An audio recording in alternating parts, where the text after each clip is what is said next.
બાપુ હારા દીકરા કોઈ દી જિંદગીમાં ન થાય. હું તો બેનું દીકરીઓને ખાસ કહું કે આજે તમે ધારો એવા દીકરા પેદા કરી શકો, પણ હવે તમે આ ફેશનમાં દી ઉઠેડ્યો કોને કેવું ભલામણ.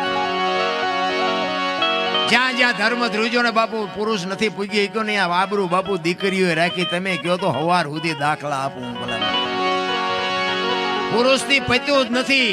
સગાળસાની ઝૂંપડી આવ્યો ને તેથી બાપુ દીકરો કપાયો. લાંબી વાત છે, ટૂંકામાં કહું. દીકરો કપાયો ને પછી કીધું તમે વાંસિયા થઈ ગયા, હવે મારે ખવાય નહીં. એ થાળીને ઠેબુ મારીને ઉભો થઈ ગયો અને તેથી સગાળસ્યા બાપુ ભાંગીને ભૂકો થઈ ગયા ને ચંગાવતી લગામ હાથમાં લીધી હતી. તેથી વાણિયાની દીકરી વિચાર કરજો તમે, ઉંદરડું મારી શકે દીકરો કેમ કાપ્યો હોય છે. અને તેથી સગાળસાને કહે છે કે તમે બેહી જાઓ, હવે બાવાનું હું સંભાળી લઈશ.